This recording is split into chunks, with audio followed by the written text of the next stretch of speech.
How's it going, everybody? Sir Douglas here once again with another brand new video. And today, upon sober review, your 19-time reigning and defending Grey Cup champion Toronto Argonauts, their banner-raising party was spoiled by the Calgary Stampeders. Calgary 29, Toronto 19. Thank the defense and Calgary making some key mistakes, because if this were a sharper team we were facing, this game would have been much, much, much worse. Starting with the depth charts, still two major subtractions with Chad Kelly and Janarian Grant both still out. But also Calvin Turner Jr. got told to hit the bricks.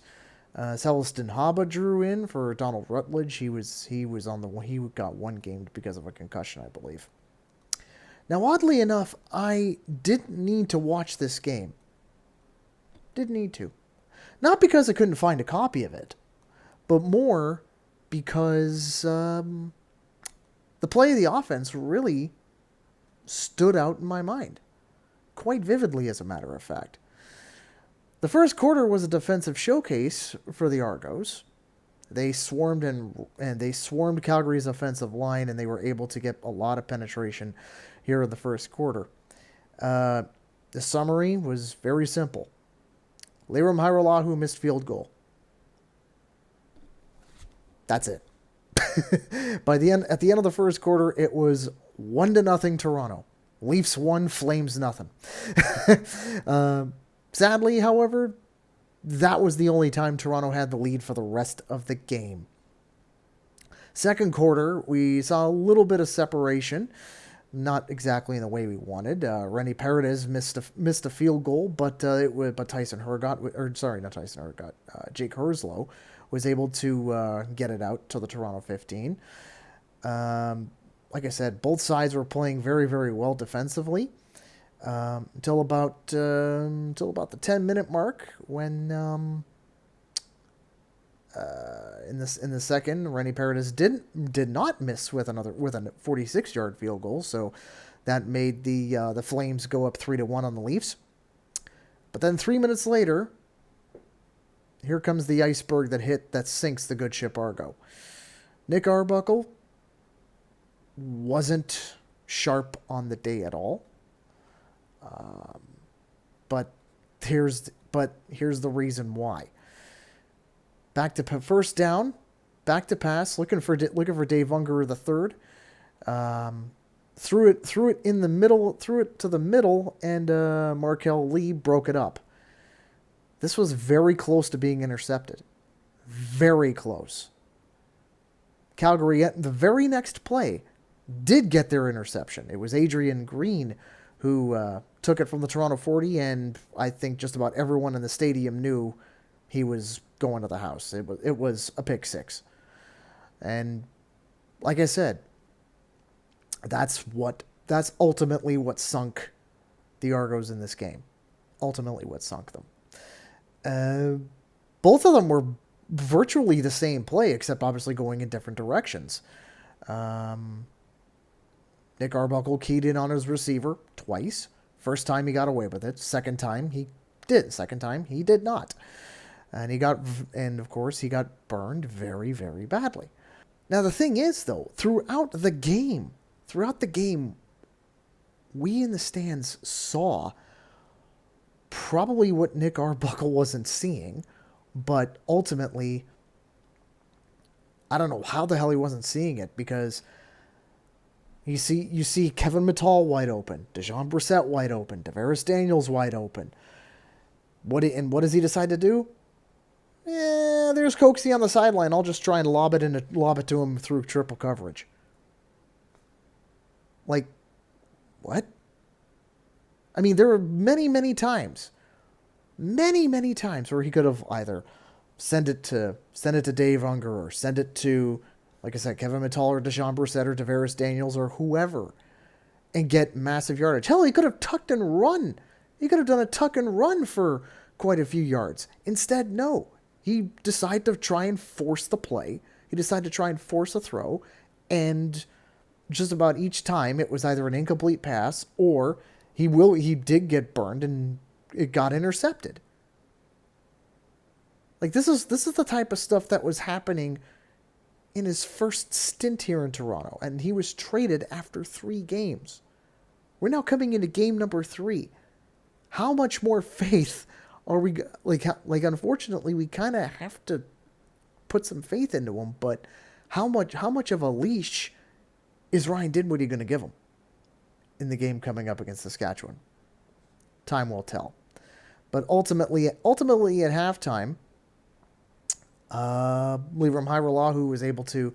The Argos got in a field goal range. Liram Hajrullahu put through a field goal, and it was a 9-4 lead for Calgary at the end of the first half. Masterclass of offense, this game was not.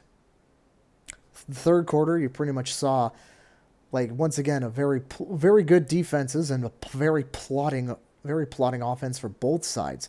Both teams traded field goals. John Haggerty got a rouge when the ball actually had a great kick and bounced all the way through the end zone. And the Argos actually won that quarter, but unfortunately the fourth started, and that's when Calgary said, "Well, enough was enough. We're going to lay the boots into Toronto here." So, and sure enough, big play VA lived up to his moniker this time around, as opposed to the other side when he was playing for BC, and we picked him off 6 times. But he was able to find Dominic Rhymes for a big catch. Ultimately, wasn't ruled a touchdown. Down at the Toronto 1, Dedrick Mills made no mistake on the goal line on the goal line, so that was lead for Calgary. So expanded the lead a little bit. Next drive for Toronto, got within 40 some odd yards, and the drive stalled again. Liram Hajrullahu, another field goal. Calgary got the ball back and pretty much did the exact same thing except change a target.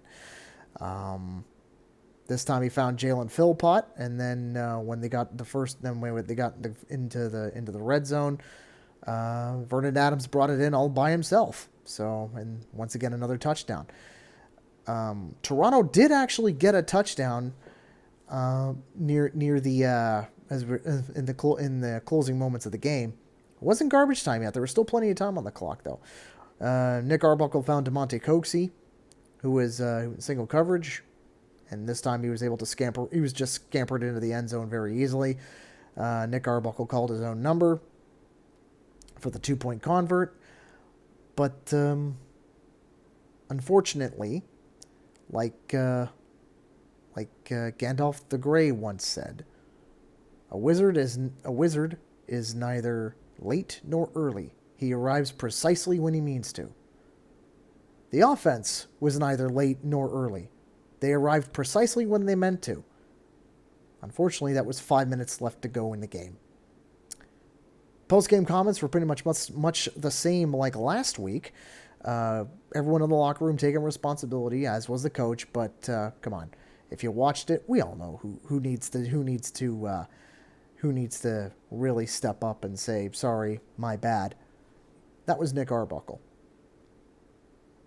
He's got to take some accountability here. Now I know, and the thing is, I know some of the fans were, especially where I was sitting, some of them were calling for Tucker Horn to be brought in. Some of them were calling for Jared Dagey to be brought in. Hell, one guy even wanted Chad Kelly to come back in, even despite his injury. Unfortunately, though, like I said, this is more what we saw out of Nick Arbuckle in his first stint as an Argonaut, who only lasted 3 games before McLeod Bethel Thompson took over and Arbuckle got sent packing. Coach also mentioned that that the injuries were starting to mount up a little bit.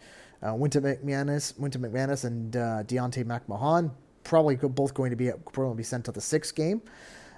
Chad Kelly and Janarian Grant both still touch and go. And as a matter of fact, I took a look at the Week 3 injury report with practice being today, and both were still limited in practice, so it's still 50-50 on whether or not they're going to start on Friday. I'm going to lean toward not. They're not going to start, and they'll probably regroup and more than likely start against Ottawa not next Sunday, but the following Sunday, on the 29th, when they head out to the nation's capital to play at TD Place. Last week was preparation. The defense and the special teams, they both responded to that request. Unfortunately, the quarterback didn't. Unfortunately, that's all I got for this week. Stay tuned. I've still got another instant reaction coming up for the game against Saskatchewan, as well as my keys to the game. Watch my shorts for checking those out. And make sure you like and subscribe, and we'll see you again very, very soon for another Upon Sober review when the big green horde comes to town. Get ready for the Rough Riders. Cheers, everybody.